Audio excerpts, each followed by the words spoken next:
This clip is brought to you by SaveWithConrad.com.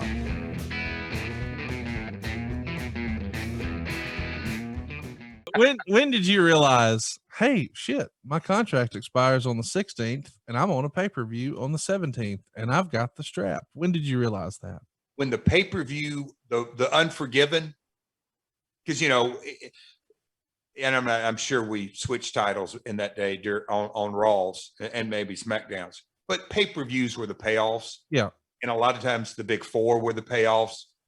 But when we went through that and they reversed the decision, and we're going to get more mileage out of it. And I'm like, yeah, rightly so. This thing is red hot. There's a lot of different ins and outs, and, you know, Miss Kitty's still with me, and we had just done the guitar shot on Moolah. And I mean, there was lots of moving parts. It was too soon to cut the program off for right. sure. So when Charlotte's over and I'm looking at, okay, I'm the champion and my contract expires, but that also gave me, Conrad, again, this is another part of, you talk about really putting meat on the bone of the story in my mind as a wrestler. No, it's my mind as a talent thinking through this. Okay, they kept the belt on me. JR is going to sign me. There's no, I got him, quote unquote. I got him, but maybe not. I got him, but hey, man, big exhale. I'm going to get re-signed. So let's talk about that. When does JR bring you the offer? And since you're comfortable talking about money, what was the offer? He literally, well, what do you think? We're, of course he starts low ball. We're going to roll your deal over. Jim. Wait, so he wants to keep you at 250, not even the original 350. And it was never like a here's what we're going to offer you. I think we can get back to 350. Again, I don't want to say hypothetically speaking, because I'll say my opinion. He never, ever was aggressive wanting to sign me, ever. What are we going to do about this deal? I'm like, Jim, what is your best offer? What is it? Well, let me see what I can do. Let me see what I can do. 250. Let me see what I can do. Well, we finally got back to 350. And the exact days and times on that, but it was never aggressively, hey kid. And you know how he talks. I'm not going to do an impersonation, but let's get this thing. It was never any of that. And I was shocked. Yes, I was surprised that after Unforgiven, that both sides didn't come to agreement pretty quick. Well, listen, that sort of flies in the face of what we've always heard. We've always heard that, guys are trying to duck signing a contract. Jericho even famously said that he would make himself scarce when Bischoff was trying to re-sign him, until eventually Bischoff shoved the contract in his face, and as he's TV champion, and says, sign it or no ticky, no laundry, meaning I'm going to take the belt off of you. So of course he didn't sign, and he took the belt off of him. At no point did JR stick a contract in your face. No, there was no chasing. Hey man, we need to get this done. And I damn sure wasn't going to avoid him. I wanted to sit down and negotiate. And look, when you come to the table, he's going to try to get me as low, and I'm going to try to go as high. But that's sort of the uniqueness of it all, because at my age now, 53, when I look in the rearview mirror, I had no idea there was so much personal funk. Yeah. And I'm defending JR as opposed to bashing him. I'm 100% defending him in saying, man, he had to serve a lot of masters. You ain't kidding, buddy. You ain't kidding. And on top of, quote unquote, the Russo Ferrara leaving, where's all the chips falling in this? Jim, I don't know. Did he think he was going to start writing the show? Jim had a lot of an enormous amount of power.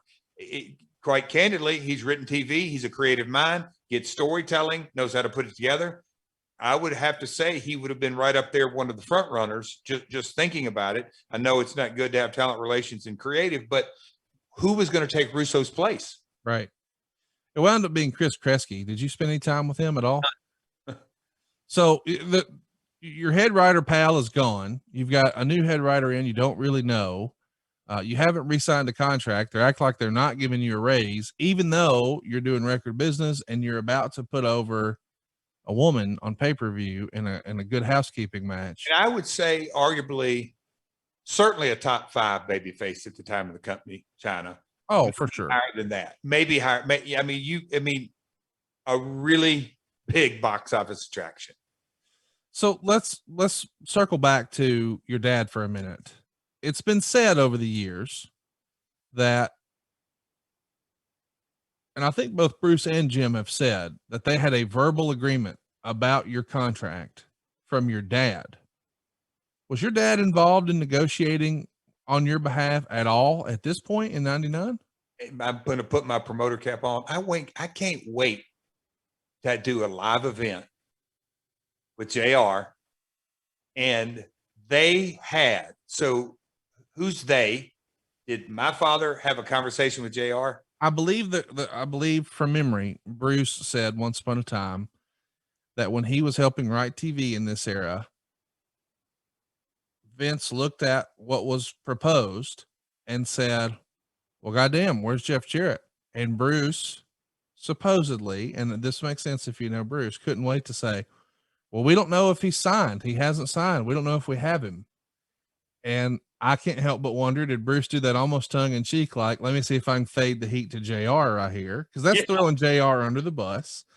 And so Vince supposedly takes off the glasses and looks up and supposedly Jim says, it's fine. We've got it worked out. We got a deal. Everything's cool. They believed they had a deal and they would not have promoted this the way they did had they not. And I think to this day, Jim Ross thinks at some point you and he shook hands and made an agreement and a deal on, hey, here's what we're doing. Now, certainly there was no pen to paper. No one's debating that. But I think even to this day, JR believes he had I get it. It's a wrestling podcast, but he's saving us money on our mortgage. Do you really trust this process? The reviews don't lie. 5-star review after 5-star review. We make it fast, we make it easy, and it's no cost or obligation. Give us a shot to earn your business. I'm telling you, you'll be glad you did, especially if you like keeping more of your own money. You don't need perfect credit or money out of your pocket. So what are you waiting for? Hurry to savewithconrad.com. I'm a math guy, and since you're comfortable talking about it, I want to know, how much do you think you overcharged? Like, let's say they would have paid you fairly for those 3 house show loops. Let's say they would have paid you fairly for those 3 pay-per-views they owed you for. And let's say they would have just applied a typical payoff, not a, hey, thanks for getting China or thanks for everything, whatever. Not a thanks for dropping the belt, just a typical pay-per-view payoff. If you had added all that up, and not the Jim Ross tried to lowball me number, and not the Jeff knows he's got some leverage number, what do you think the real number would have been? Do you think their 150 was fair, or is it more like 2 something? Well, you are a journalist because you're trying to, it's like asking for, what'd your minute by minutes do? Throw out the window that the president's speaking on this channel and the World Series is on this channel. Yeah. This and that. So you're trying to angle it down and take all the context out of it. Well, no, here's the thing. I'm answering your question. I'm kidding with you. Go ahead, though. No, I want to say, because the narrative has always been, oh, and then Jeff held Vince up for 300. Not true. Because if we're talking fair dealing, what was the number supposed to be? Now, they think it was 150. You said it's 300. So you could argue Jeff held up Vince for 150. But you probably think it's another number. So I'm just saying. I got you. Yeah. No.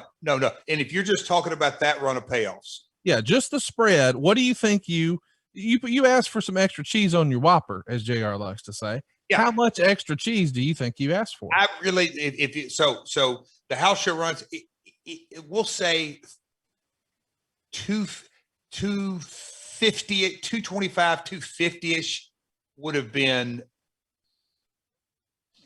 Again, it's so subjective, and so my thought, and I know the month before Unforgiven and Rebellion pay-per-view, the positioning of all that, no, I wasn't main eventing. I just know the Raw, the SmackDown, the whole vibe of the placement. 250. So here's so we'll change the number now to, if you want to. I think I'm answering the question you want me to answer. Yes. But that brings up a follow-up question. Because now the new number should be, if we're going to continue with the line of Jeff held up Vince McMahon. And by the way, I don't really know Vince. I mean, I kind of know Vince, but not really. not like you do, certainly. But let me assure you, Mr. Listener, nobody tells Vince to do nothing. Vince does exactly what he wants from the minute he wakes up till he goes to bed, and that ain't changing. And it didn't just start that way. It's been that way for decades. So literally, he could have done whatever he wanted, and it's not up to Jeff. But if we're going to continue the story of Jeff's a stick-up man and Jeff held up Vince, the number's probably closer to 50 grand. But here's my other question. If that math is true, Jeff, and we think that this is, we'll call it 4 pay-per-views. We'll say they owed you for 3 old ones. And then now this new one with China, No Mercy, that's 4 pay-per-views. We know there's 12 pay-per-views a year for sure.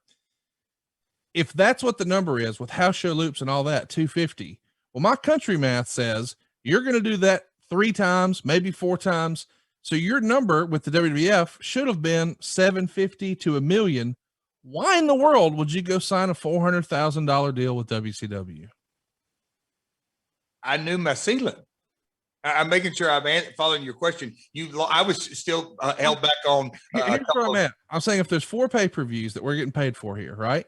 Yeah. If there's 12 in a year, that means we're going to make whatever number you're talking about times 3, roughly. Because we're going to do 12 pay-per-views. Yeah. So if we're just saying, all right, let's look at, it's not exactly a quarter, it's more than that. But if we're saying, all right, let's look at my last quarter, if that number was 250, well, hell, if I just assume I'm going to continue to do what I've been doing and use what has happened as a measuring stick to forecast what will happen, I might make $1 million if I just stay my happy ass put. But you're saying I'd be on opening match. I see. You felt like after this China thing, now that they've pulled Deborah from me, now that Austin has pulled Deborah from me, maybe that's better said, my heat's gone. There's no payoff for China. What's left for me now? Right. Well, that, and also the way JR's negotiation, he told me that's the real crux of it all. I heard the messaging loud and clear. So you felt like I'm going from 3rd from the top to 3rd from the bottom. I felt like I'm going in a hot angle that maybe or maybe not JR resented me being in, but that was kind of irrelevant because he's got a ball team that I learned over the previous 2 years. He's got this ball club and he's got this roster, and I'm not really on his team. Let's, man, I don't know what I expected today, but it makes sense to you. Yes. Yeah. I mean, that's the real crux of it. Well, we know what's going to happen. You're going to become the chosen one. You're finally going to become world champion. No more assistant manager for you, by God. Hey, it's Conrad Thompson. Thanks for checking out the podcast here on YouTube.